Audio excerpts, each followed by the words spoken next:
আসসালামু আলাইকুম। আশা করি আপনারা সকলে ভালো আছেন। আলহামদুলিল্লাহ, আমিও আল্লাহর রহমতে ভালো আছি।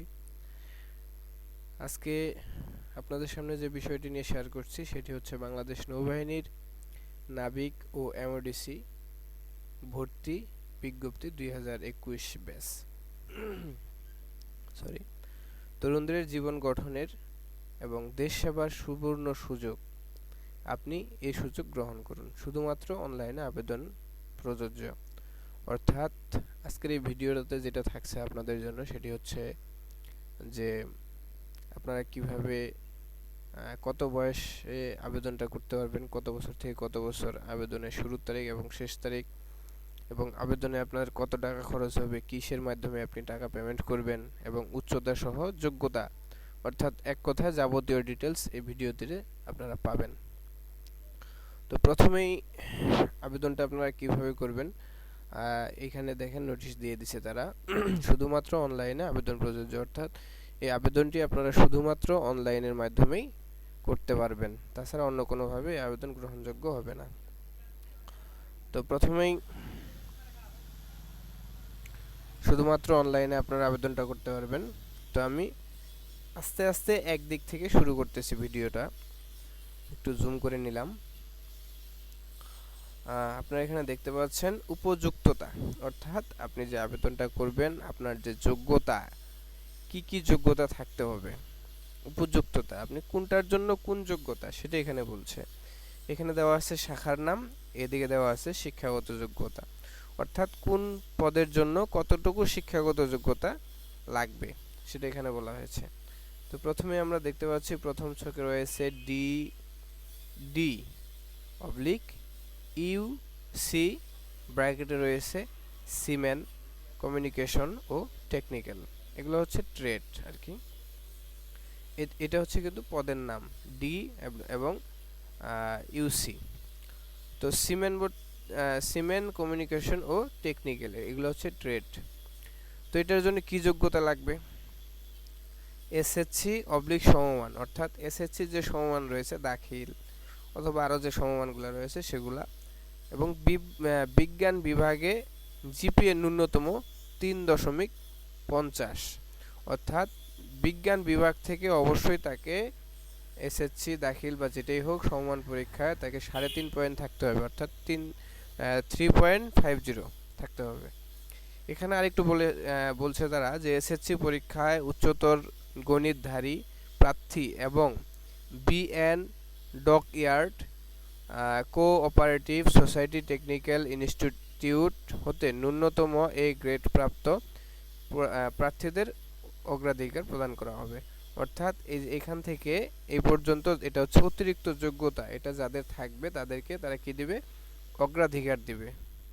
তারপরে রয়েছে পদের নাম হচ্ছে মেডিকেল, জীববিজ্ঞান সহ এসএসসি এবং এসএসসিতে বিজ্ঞান, জীববিজ্ঞান সহ এসএসসি বিজ্ঞান, অর্থাৎ বিজ্ঞান শাখায় অবলিক সমমানে জিপিএ, অর্থাৎ এই জীববিজ্ঞান সহ এসএসসিতে বিজ্ঞান অথবা অন্য যে কোনো জায়গায় সমমানে কি থাকতে হবে? জিপিএ 3.50 উপরে থাকতে হবে, অর্থাৎ এটা হচ্ছে ন্যূনতম, এটার নিচে থাকলে চলবে না। এবং জীববিজ্ঞান তার থাকতে হবে মেডিকেল ট্রেডে। তারপরে রয়েছে এখানে কি পেট্রোলম্যান, রাইডার, স্টোর ও এমওডিসি নৌ। এই পদটার জন্য আপনাকে কি থাকতে হবে?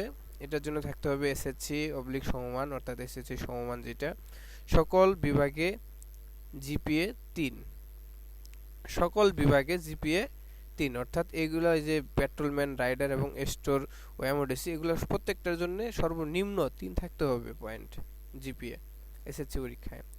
এবং সেটা বিজ্ঞান বিভাগ থেকেও হতে পারে, মানবিক বিভাগ থেকেও হতে পারে, এখানে বিভাগের নাম উল্লেখ করে দেয়নি তারা।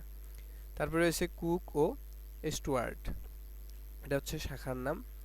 তো এখানে বলা হয়েছে এসএসসি অবলিক সমমান সকল বিভাগে জিপিএ 2.50, অর্থাৎ 2.50 এই পয়েন্টটা থাকতে হবে। এটা আর্টস করতে পারবে, সায়েন্সেরাও করতে পারবে। তারপরে রয়েছে টোপাস, টোপাস হচ্ছে শাখার নাম অবলিক পদের নাম। এটা অষ্টম শ্রেণী পাস, যারা অষ্টম শ্রেণী পাশে আবেদন করবে তারা এই টোপাসে আবেদন করতে পারবে। তো সম্মানিত দর্শক, আপনারা দেখতে পাচ্ছেন যে আহ, আমি উপযুক্ততাটা বিবরণ করে দিলাম, আপনাদের সামনে বুঝিয়ে দিলাম। তো এই নিয়ে যদি কারো কোনো প্রশ্ন থাকে অবশ্যই কমেন্ট বক্সে জানাবেন, আমি যতটুকু সম্ভব উত্তর দেওয়ার চেষ্টা করব।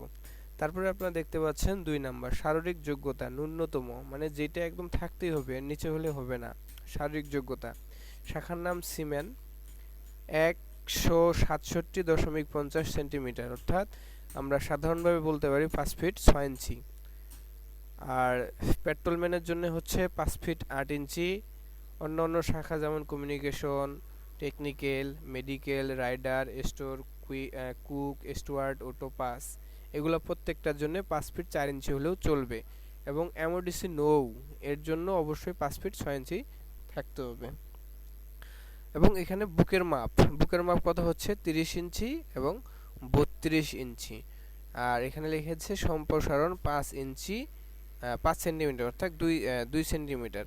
এখানে 30 থেকে 32 থাকতে হবে এবং সম্প্রসারণ অর্থাৎ বুকটা ফুলানোর পরে যাতে 2 ইঞ্চি বৃদ্ধি হয় এমন থাকতে হবে, এটা আর কি বুঝাইছে। সম্প্রসারণ মানে বৃদ্ধি, 30 থেকে 32 দুঃখিত।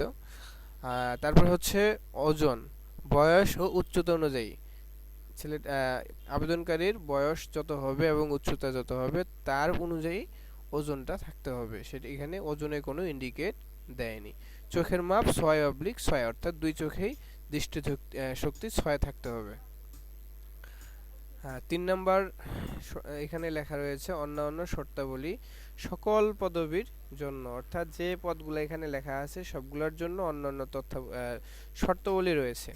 বাংলাদেশী নাগরিক, সাঁতার জানা আবশ্যক, অত্যাবশ্যক, অবিবাহিত, বয়স 1 জুলাই 2021 তারিখে, এক নাবিক 17 থেকে 20 বছর, এমওডিসি 17 থেকে 22 বছর। অর্থাৎ তাহলে আমরা বুঝতে পারতেছি যারা নাবিক অর্থাৎ সিমেন্ট পদে যারা আবেদন করবে তাদের 1 জুলাই 2021 অনুযায়ী তাদের বয়স থাকতে হবে 17 বছর, আর 17 থেকে 20 বছর এর মধ্যে। এবং যারা এমওডিসি নৌতে আবেদন করবে তাদের বয়স থাকতে হবে 17 থেকে 22 বছরের মধ্যে।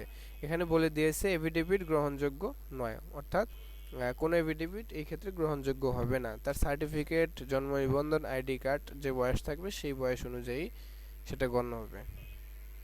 অযোগ্যতা, বাংলাদেশ বা অন্য কোনো দেশে প্রচলিত বলবৎযোগ্য কোনো আইন ও বিধির অধীনে গ্রেফতার, দোষী সাব্যস্ত, বন্দী, আটক অথবা কোনো মামলায় অভিযুক্ত হয়ে কোনো বিচারালয়ে বিচারাধীন থাকলে এবং সশস্ত্র বাহিনী অথবা সরকারি চাকরি থেকে অপসারিত বা বহিষ্কার হলে। এখানে আপনারা সুন্দরভাবে দেখতে পাচ্ছেন 4 নম্বরে লিখে দিয়েছে যদি কেউ কোনো আইনে গ্রেফতার হয়, মানে কোনো মামলায় তার দোষী সাব্যস্ত হয়, বন্দী থাকে, আটক থাকে অথবা মামলায় অভিযুক্ত আসামি হয়ে তার মামলাটা যদি কোনো আদালতে বিচারাধীন থাকে, মানে রায় হয়নি বিচারাধীন আছে, তাহলে সে আবেদন করতে পারবে না। আবার তার মামলাটা রায় হয়েছে, সে নির্দোষ, তাহলে হয়তোবা সে আবেদন করতে পারবে, এই কথাটা কিন্তু এখানে উল্লেখ নাই। তারপরে রয়েছে কি সশস্ত্র বাহিনী, অর্থাৎ সশস্ত্র বাহিনী যেমন আমরা যে আর্মি, পুলিশ, বিডিআর যেগুলো বুঝি আর কি, সশস্ত্র বাহিনী, সেখান থেকে অথবা সরকারি চাকরি থেকে সে যদি অপসারিত, যদি তাকে বহিষ্কার করা হয় তাহলে সে আবেদন করতে পারবে না। তো একটু সময়টা বেশি নিয়ে নিচ্ছি, একটু তাড়াতাড়ি করার চেষ্টা করতেছি। 5 নম্বরে রয়েছে প্রয়োজনীয় সনদের বিস্তারিত বিবরণ।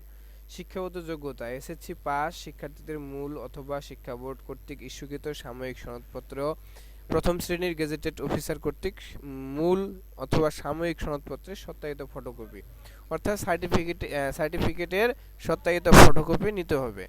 এবং শিক্ষা প্রতিষ্ঠান কর্তৃক স্বাক্ষরিত প্রশংসাপত্র, মূল মার্কশিট যা প্রথম শ্রেণীর গেজেটেড কর্মকর্তা দ্বারা সত্যায়িত করতে হবে।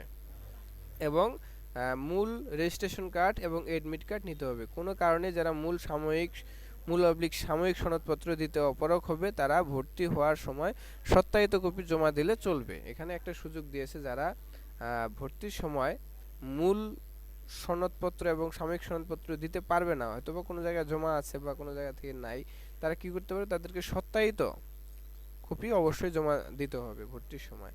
তবে খুলনাস্থ প্রশিক্ষণ কেন্দ্রে বিএনএস তিতুমির যোগদানের সময় অবশ্যই মূল কপি জমা দিতে হবে। এখানে বলা হয়েছে যখন আপনি ট্রেনিংয়ে যাবেন চাকরি হওয়ার পরে তখন আপনাকে অবশ্যই মূল কপি জমা দিতে হবে। 2 নম্বরে রয়েছে অষ্টম শ্রেণী পাস প্রার্থীদের স্কুল হতে পাসকৃত সনদপত্র ও পরীক্ষার মার্কশিট জমা দিতে হবে। যারা 8 পাশে আবেদন করবেন